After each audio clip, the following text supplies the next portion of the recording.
only a century and a quarter, our civilization, huddled along sea coasts and the shores of rivers, has moved along steel rails to the conquest of the great, rich, virgin American heartland.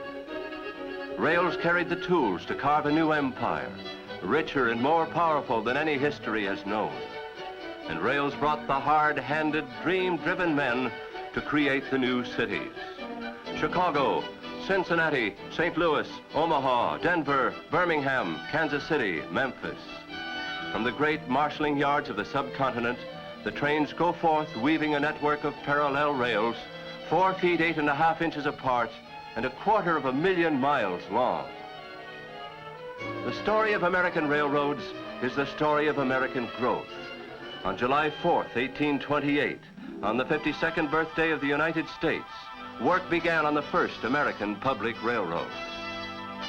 Mighty stainless steel giants now span the country from the bustle of the industrial areas of the East across the span of the entire continent through the frightening grandeur of the Rockies.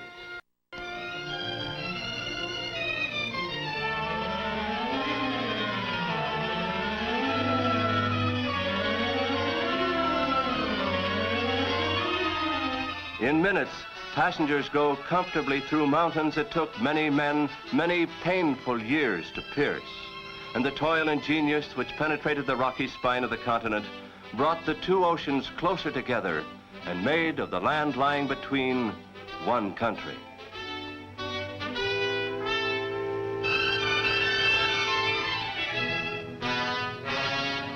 Each day, to each American city, the freight brings food and warmth and luxuries, and the streamliner brings new men and new ideas and new growth.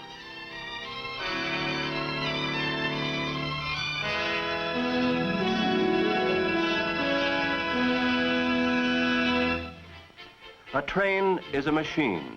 It is made by men in factories. In the factories, problems are solved.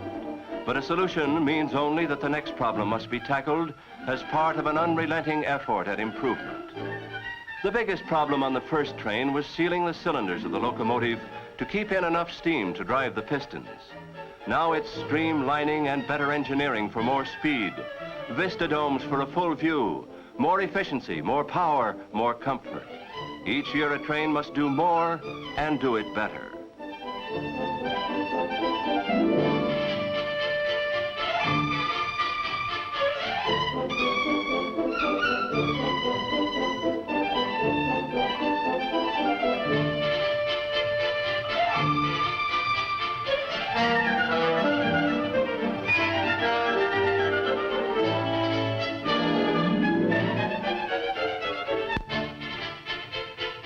And now, a new tool, one of compactness and flexibility.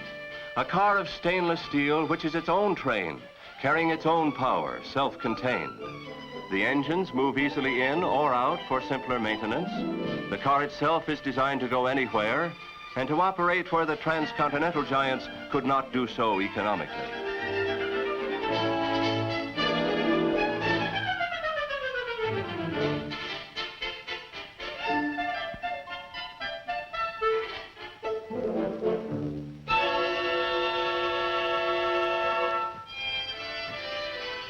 Spur lines abandoned because of the pressure of economics have reopened. Rights of way, which for years have seen only an occasional local freight, are busy again. Better service, new jobs. When the railroads do something new, it becomes part of the American landscape. So the rail diesel car has in a short time fitted itself to every varied vista, every contrasting horizon which is America. From the waving cornfields of the Ohio River Basin to the endless miles of the desert, from the round hills of New England to the exotic scenes of Southern California, through the entire American expanse, there's a new way for men to travel.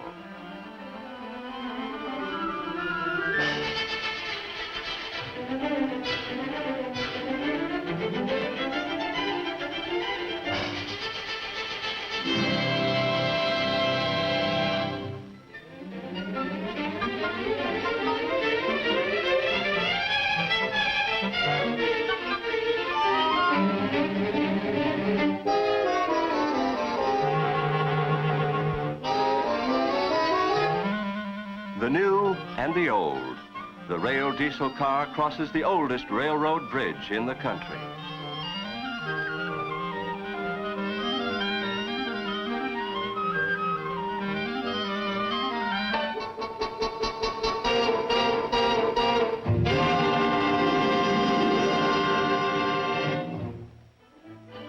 The New Haven has a line to Woods Hole, Massachusetts, where the Marine Biology Laboratory is, and where the ferry comes in from Nantucket and Martha's Vineyard. Summers, trains of these cars travel regularly from Boston to stop at the ferry slip. But even when the vacationers have gone home, single units still provide the year-rounders with good service. Once we moved down the Mississippi in flatboats. We traveled by stagecoach along the National Pike from Cumberland, Maryland to Vandalia, Illinois. We pulled our barges along the tow paths of the Erie Canal. But the problem of opening up America was unsolved. It remained unsolved until someone thought to take an engine which carried its own power and move it along rails to reduce the friction and guide its path.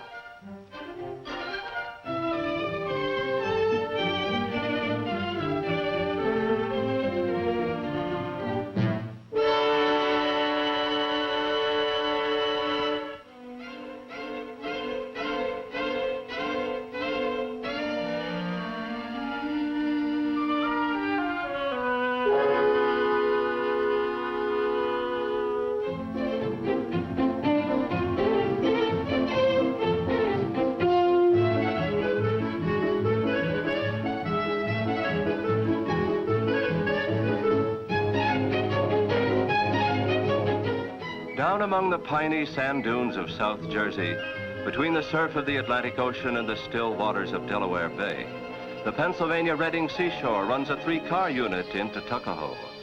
Both engines are running in each car, and the 3 pull smoothly together to the station.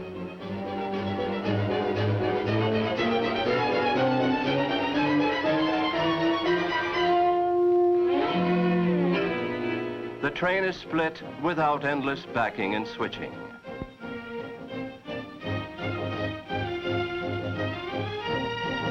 One train moves in 2 directions, east and south, and 2 schedules are met.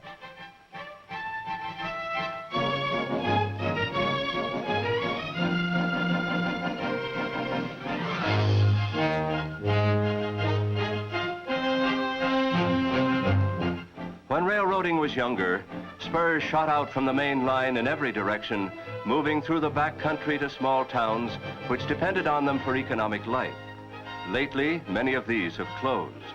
As transcontinental railroading grew, local service found it often could not meet its costs. Now many of these abandoned spurs have been reopened, new veins in the economic bloodstream.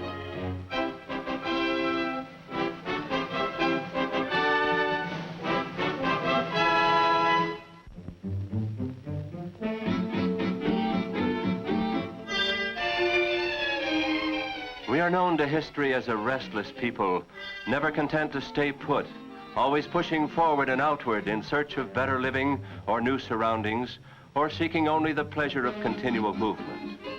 Of late, this restlessness has taken a new form. In recent years, there's been a great movement away from the cities. Our tradition says we're a rural people, but the facts of our industrial life make us urban, so we compromise. Whoever can moves out to the country while continuing to work in the city. Thus, the great American phenomenon, the commuter, leaving the city from work every evening in search of his private little bit of green. Up early every morning to travel the long way back to the city again and the place where he earns his living. Oh yes, we say, but it's worth the inconvenience. And then, not being a terribly logical people, we turn around and demand that there be no inconvenience. We demand more speed, more trains, more comfort and safety, which the railroads must provide, or else. And the railroads often do provide. They have long learned it is better to keep their passengers happy than to lose them.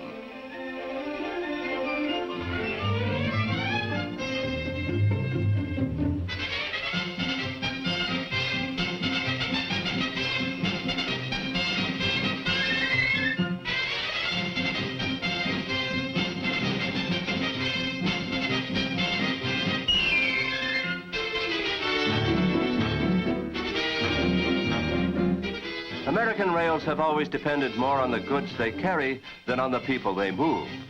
Even the passenger trains have always reserved important space for express shipments and the mail.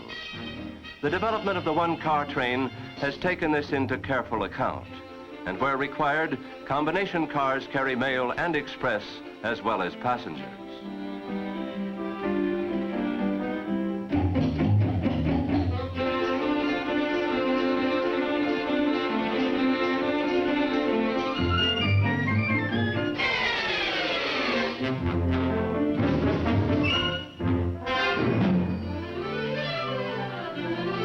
This is Utah. Not far from here is Promontory Point, where the East first met the West by rail. And on May 10th, 1869, gold and silver spikes were driven into the ties to commemorate the first transcontinental railroad. But history always builds its shrines and abandons them. The trains no longer go through Promontory, but cut right across the Great Salt Lake. The tracks with the gold and silver spikes have been torn up. History is fine, but only the new pays off. Today's problem must be solved with today's tools.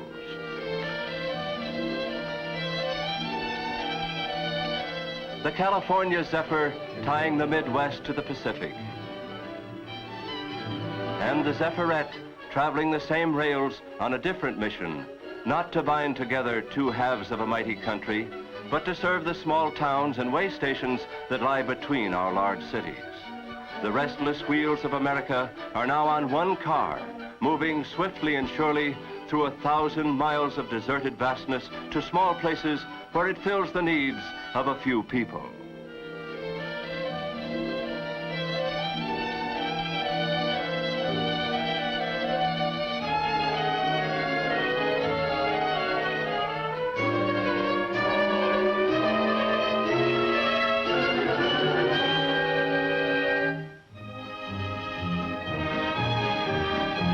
America is growth and movement, striving and expansion. Its rails are its symbol, providing paths for its wandering, unifying its diversities. But even a symbol must adapt.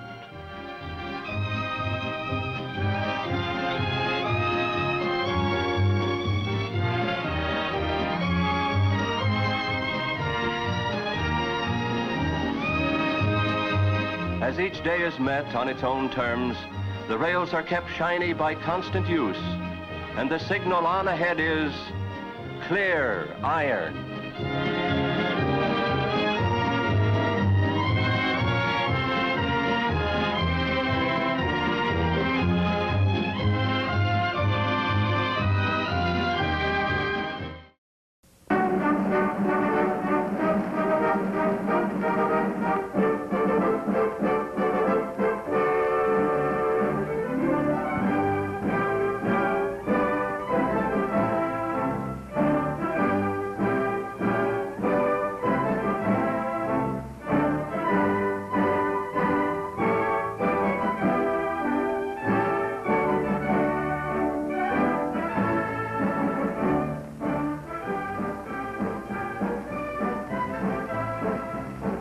The promotion of safety on a railroad is a community affair. It takes leadership, supervision, and the full cooperation of the employees. No one wants to meet with an accident, but each year many employees are the victims of avoidable accidents. There is a right and a safe way to do your job. There are many wrong and risky ways to do it. Get in the habit of doing everything in the right and safe way. The pictures to be shown were taken at the different terminals along our line of railroad from St. Paul, where you see the Empire Builder just leaving the Union Station, beginning its westward journey to the Pacific Northwest. Train 23 leaving Minneapolis.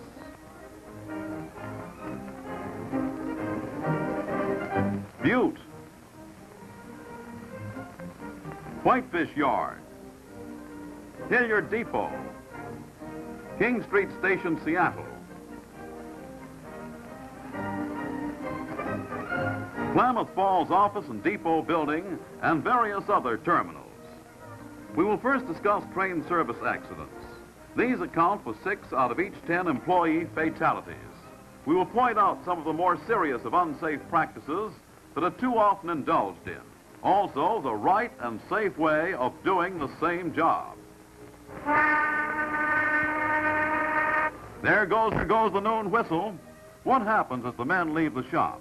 Some cross the tracks at various places to take the shortest route to their favorite lunch counter. The most prevalent cause of fatalities to employees is being struck and run over. 1 out of each 2 employees involved in this kind of accident is killed. They were trying to save a few seconds. For what? It doesn't make sense, does it? The employees returning to work, no longer in a hurry, are using the crosswalk, the prescribed and safe route.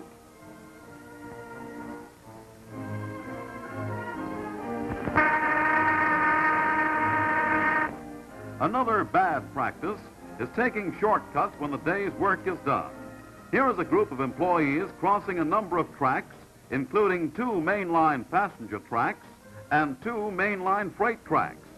These men and women are risking their lives to save a few seconds. When you do this sort of thing, you not only violate the company's rules, but you forget your moral obligation to yourself to keep alive and free from injury. Mr. Carman, always look in both directions to make sure there are no cars or engines coming your way before stepping on or fouling adjoining tracks.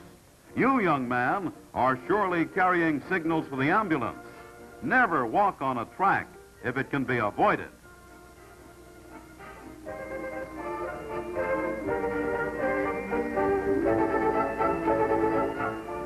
When getting off moving cars, don't foul the adjoining track.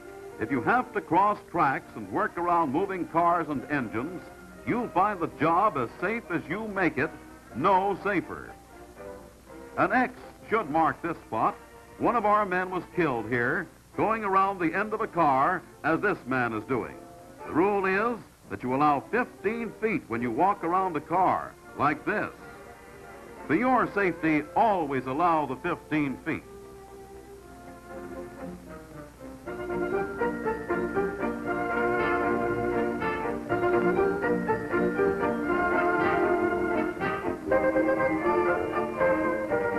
There are several ways to do a job, but there is only one right and safe way.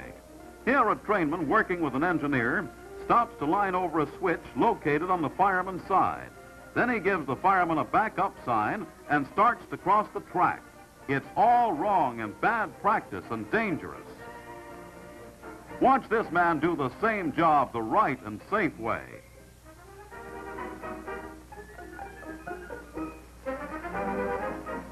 After he lines over the switch, he does not give a signal until he is back on the engineer's side. That's good railroading. Don't step on the rail. That's dangerous. Sometimes you'll see a man on the opposite side of the track from the switch stand, wait until the movement is well underway, then hurry across the track directly in front of the engine to get to the switch. What would have happened if he'd slipped?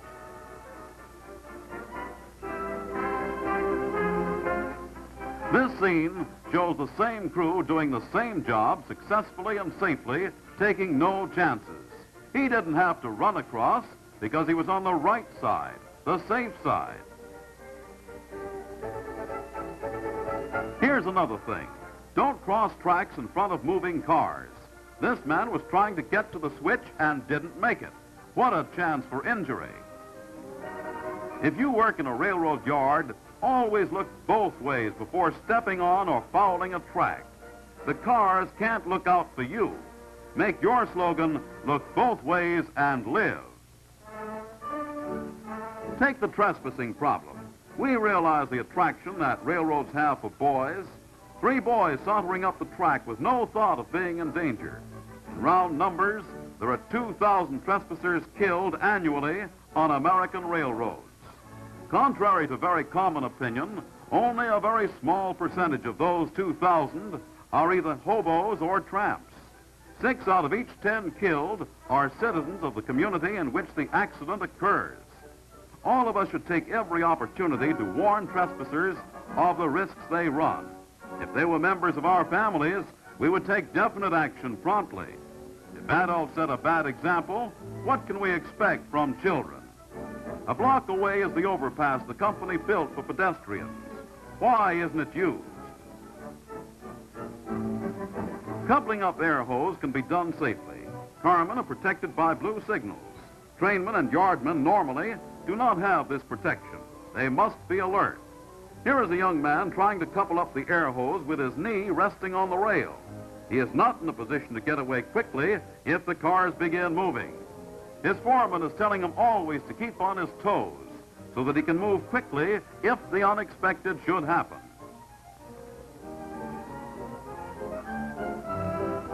Employees working on repair tracks are protected by the blue board as well as by having switches locked with a private lock. An engineer sounds the whistle to come in on the repair track. The foreman gets his men out from under the cars. He removes the blue board, then he unlocks the switch. This is the right and safe way.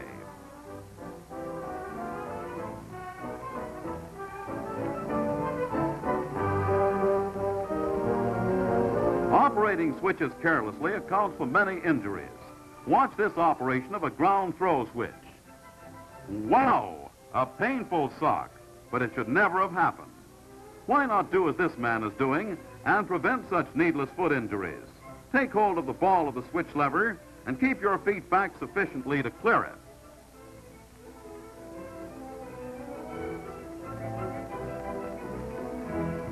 This is a Ramapo switch stand.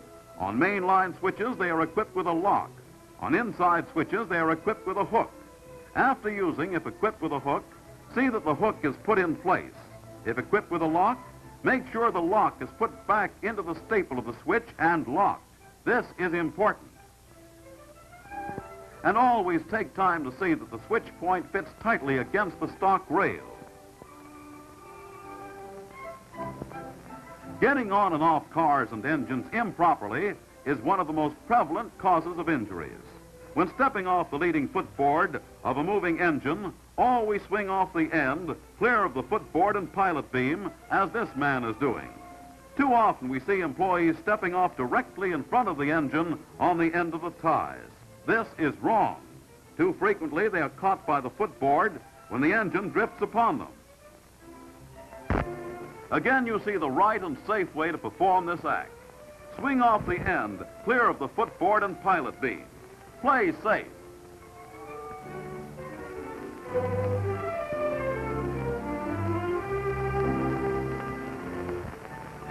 This looks like a setup with the boys engaged in conversation and out of position. The foreman doesn't realize that he's at the yard office until the last moment and drops off between the rails. No chance to see what kind of footing. Evidently, it wasn't too good. He must have profited by his experience, for here he is standing at the end of the footboard looking carefully at the ground conditions before alighting. But don't step on the rail, that's bad too. Here's one of our old employees coming down the gangway facing out. Note the unsafe position of his heel on the step. He's also carrying his grip. There are a number of men injured each year doing this sort of thing, coming down from engine cabs the wrong way. Now an officer tells him to come down the steps facing the engine.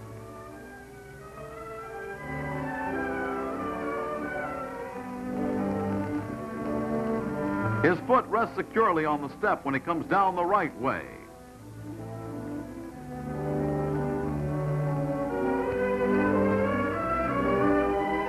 When he gets to the last step, he reaches up, gets his grip, and steps to the ground. You can see how much safer this is.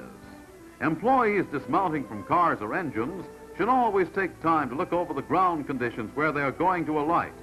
The management desires to keep the property in good physical condition. There are bound to be times, as in this case, when there are obstructions that might cause a fall or a sprained ankle. Boarding trains carrying handbags which do not permit the free use of both hands is unsafe. Arrangements can and should be made to get handbags on the train before starting. These trainmen should have spread out so that both of them could board the rear end of the caboose.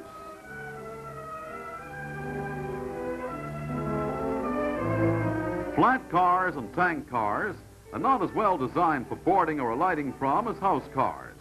Occasionally, you will see employees getting on these cars when there is no reason to do so. Sitting on the flat car or running board of a tank car might be more comfortable than standing on the sill step. But for your safety, always get on the car that has the best facilities for boarding. Riding on the footboard of engines between engines and cars is forbidden by the rules and is unsafe. But here again we find one of our young employees deliberately taking this risk, no doubt due to the fact that he finds it a little more comfortable to ride standing on the footboard than on the side of a car. If all of our foremen and supervisors would do as this foreman is doing, the practice would soon be discontinued and our safety record improved.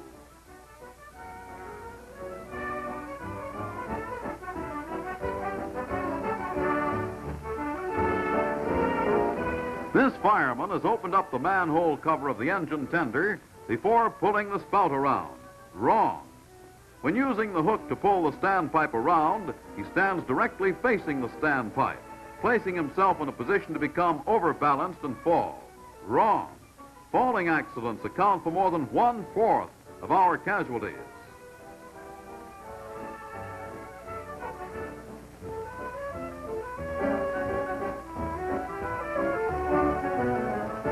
When he has finished taking water, he pushes the standpipe back into place before closing the manhole cover. Wrong. Again, he stands directly facing the standpipe while pushing it into place. Wrong. The law of gravity needs no courts to enforce it. Here's the right and safe way to perform this job.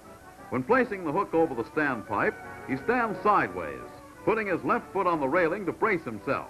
There is no likelihood of his becoming overbalanced. After pulling the standpipe over the tender, he opens the manhole cover.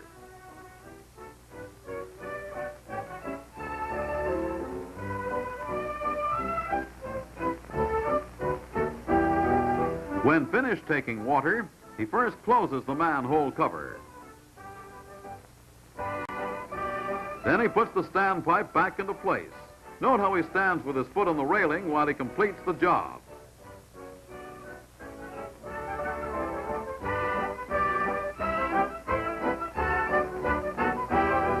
In keeping with a long-established custom, the engineer is climbing out through the cab window with his oil can in one hand, using the narrow ledge, which is for emergency use only, to reach the running board.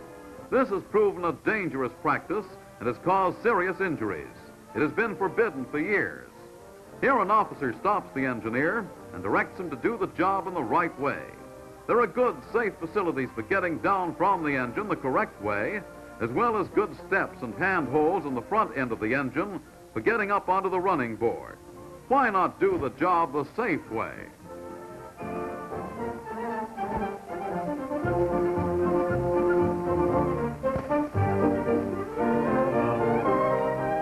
When riding on top of cars, stand back far enough from the end of the car so that if they are stopped suddenly, you will not be jerked off the end.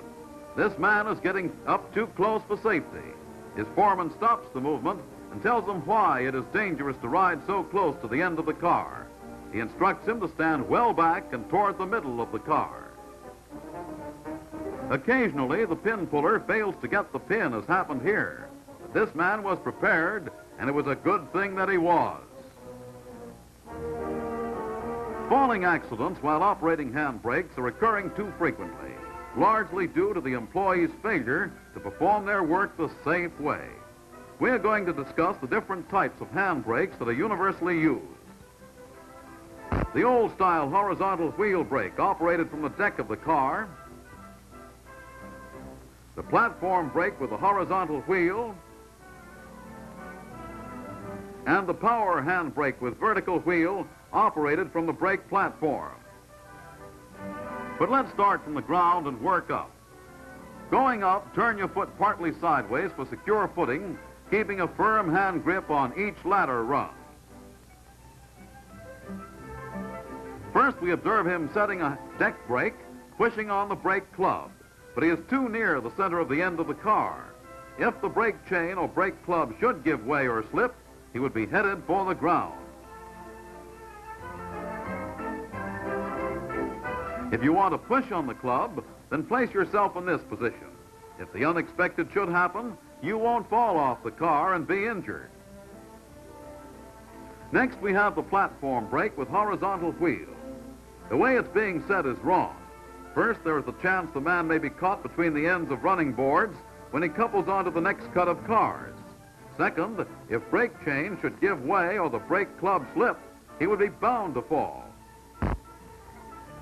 If you want to push on the club, get on the other side of the wheel. Should the unexpected happen, you would fall onto the car and not from it. If you want to pull on the club, then place yourself in this position. Right foot on the brake step, left foot on the ladder rung, and a firm grip on the top grab iron with left hand. We come now to the power hand brake with vertical wheel. This is the most efficient and safe hand brake to operate and is now in general use. This man is in the wrong position. He has both feet on the brake step and is using both hands on the brake wheel.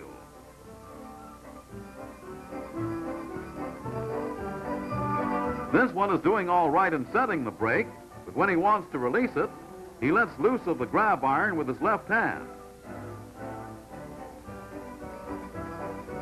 Watch.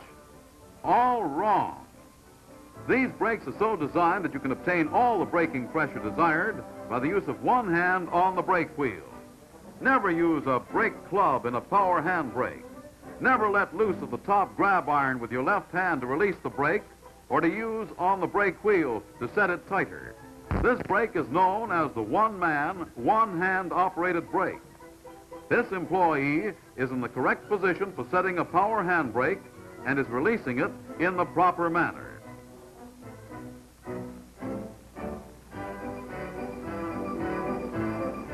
Here are your safety factors. Your right foot firmly set on the brake step, your left foot securely placed in the ladder rung, and a firm grip on the top grab iron of the car with your left hand.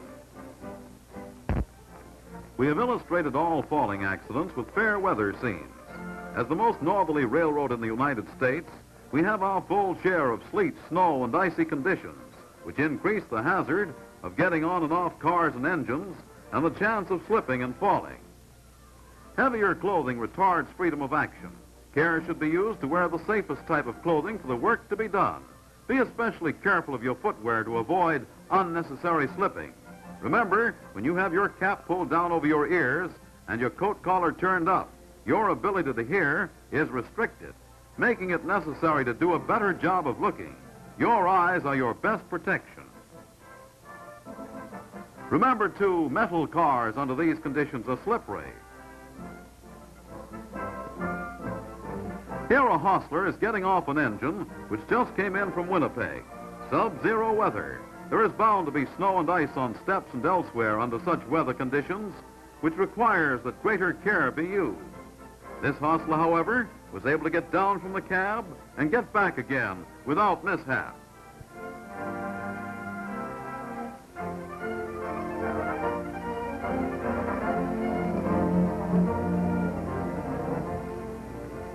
We even experience slippery conditions during the summer months due to rains. Again, these conditions necessitate men wearing clothing suitable for the occasion. Accidents due to slipping and falling and getting on and off cars and engines can best be prevented by the individuals involved. We should all consider our ability and be mindful of our limitations. As we grow older, we become less active, especially in getting on and off cars and engines. Always consider ground conditions. Is it daylight or dark? How are we dressed? Are we wearing only safe clothing? If you are required to get on and off cars, knee-length coats are preferable. They give you freer knee action.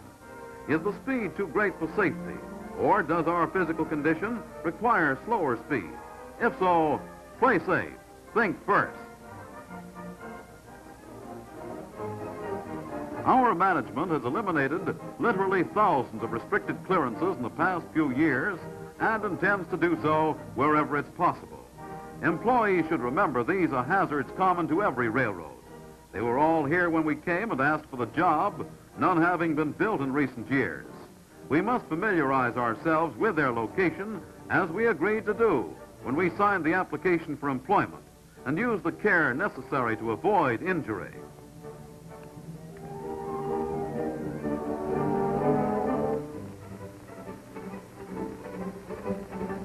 Here is the restricted clearance that employees create themselves. There is no worse trap one employee can set for another than to leave cars just barely in the clear. Always shove cars in on a track a sufficient distance to provide full clearance. The man riding the head end of this cut wasn't looking in the direction the cars were moving. He would certainly have been caught had the foreman not observed the condition and stopped the movement. This alert foreman saved the man from injury.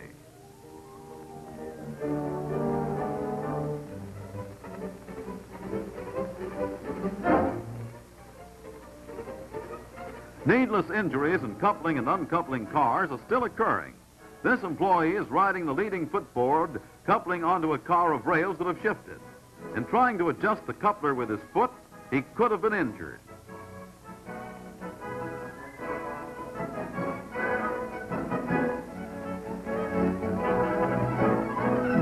To do this job safely and in accordance with the rules, get off the footboard before the coupling is made.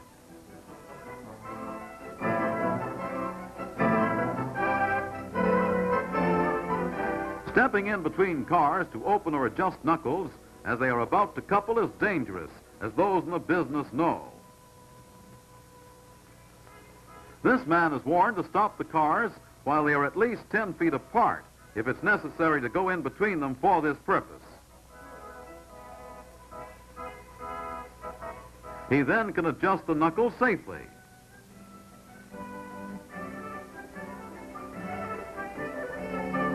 Why take chances?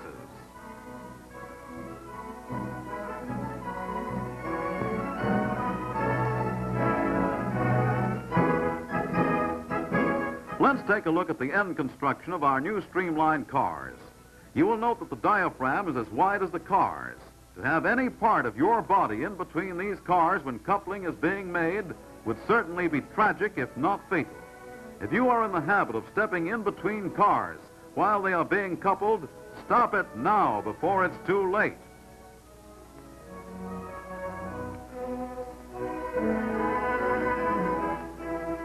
Employees pulling pins are occasionally seen stepping in between cars, as this man is doing, in an attempt to uncouple them. He is being told by his foreman that such practice is forbidden and dangerous. If for any reason you can't get the pin in the car with the pin lifter on your side, stop the movement, cross over, and use the pin lifter on the other car.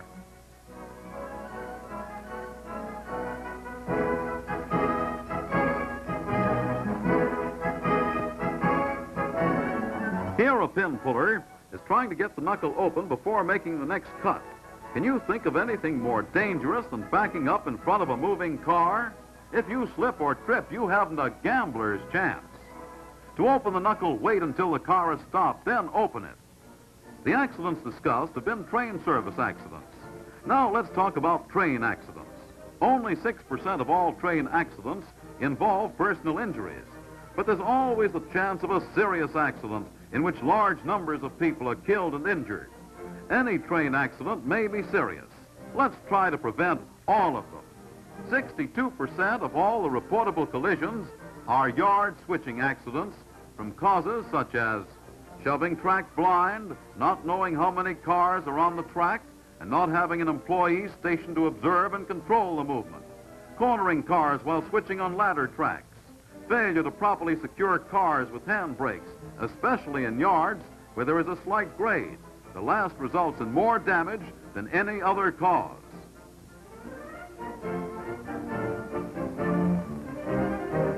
A yardmaster is pointing out two derailed cars at the end of the runaway track to a student switchman.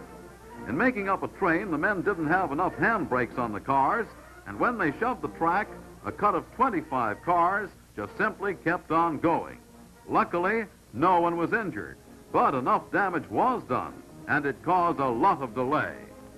The same man is now instructed to ride this cut of cars down to hole 25 and tie them down with 8 good hand brakes, and is again warned always to be sure he has a sufficient number of hand brakes on the cars to hold them.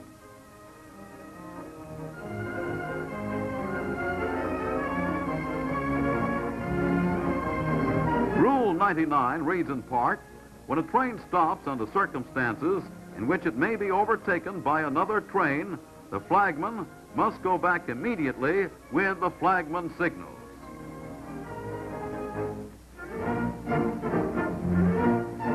Our record regarding rear-end collisions due to failure properly to protect the rear of a train is good. Let's keep it that way by doing a bang-up job of flagging whenever the rules require it. This is one time when nothing short of 100% performance is good enough.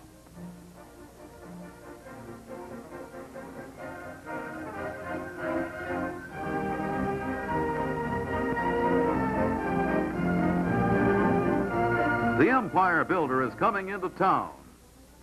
The car repairer is right on the job with a blue flag, and here's what we particularly wanted to direct your attention to. The conductor delivers the train orders to the engineer, who reads them to the conductor.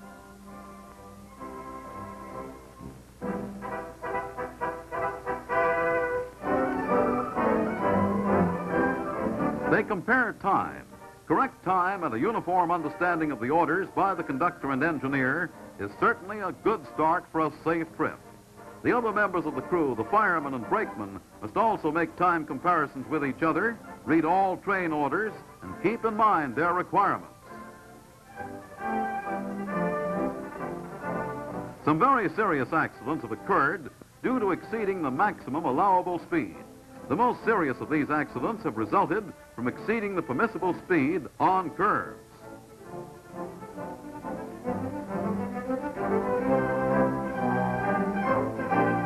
Trainmen, especially engine men, must be alert to the need of complying with all speed restrictions, regardless as to whether they are provided by speed control signs, train orders, special instructions, bulletins, flags, or signal indications.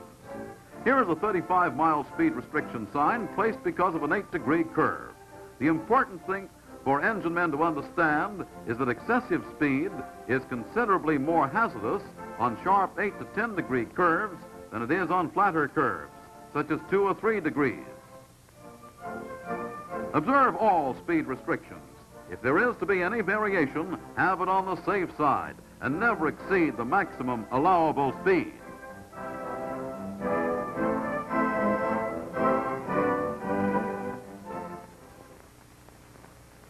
This reflectorized sign is our standard approach yard limit sign.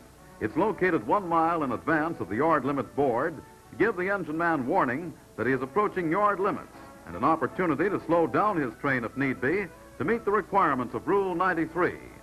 This is our standard reflectorized yard limit sign. Rule 93 is common to all railroads. In spite of it, collisions occur in yard limits on all railroads, our own railroad included. Why? Because instead of running at restricted speed, as this train is doing, too much speed for the time and place is used. Excessive speed is getting us into a lot of trouble that we can and must avoid.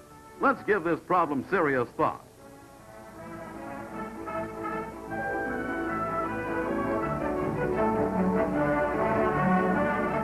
Here's a group of men who have been promoted to engineers. An officer is discussing the accidents we are having due to disregard of automatic block signal indications.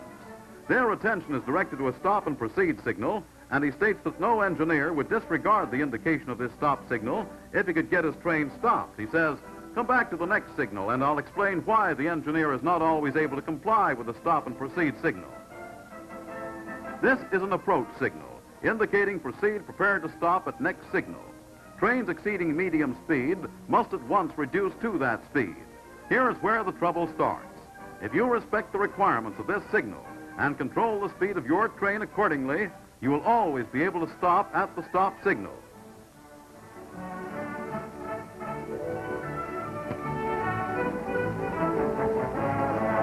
A train passes an approach signal. The engineer apparently has his train slowed down and is preparing to stop at the next signal if it should indicate stop. This approach signal is nearly 1 mile inside of yard limits.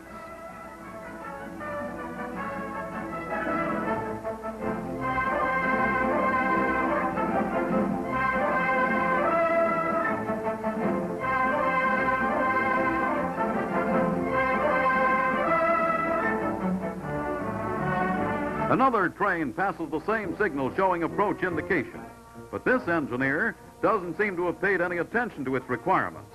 He's hiking right along. Hope he's able to stop at the next signal if it should indicate stop.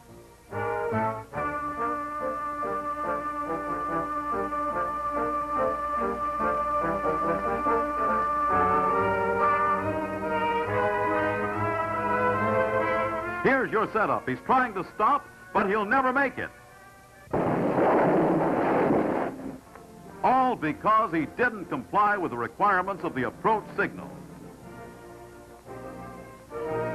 In conclusion, there is nothing that could be of more help in the prevention of accidents than for us as individuals to realize the value of self-education and to analyze our own regular procedure.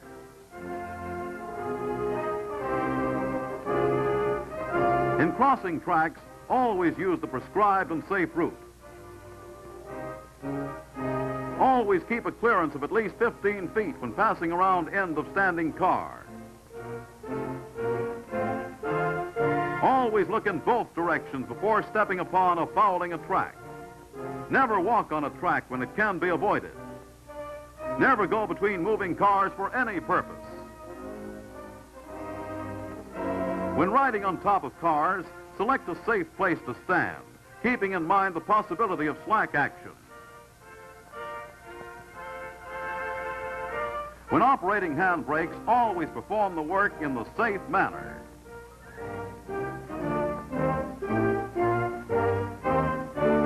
When getting on and off cars, remember always to select the cars with the best facilities for boarding.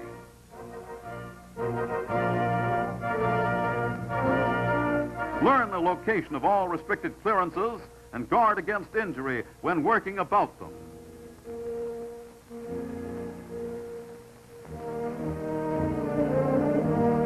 Keep in mind all speed restrictions and control the speed of your train accordingly.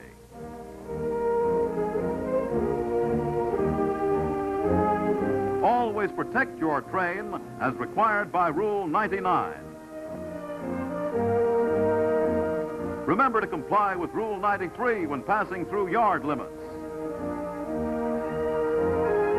Always observe block signal indications, remembering that it is just as essential to comply with the requirements of the approach signal as the stop signal. There is no point in taking unnecessary risks. It gets us all into a lot of trouble. Let's all do our part to make this a safer and better place to work. Know your rules and observe them. Keep in mind that safety is of the first importance in the discharge of duty.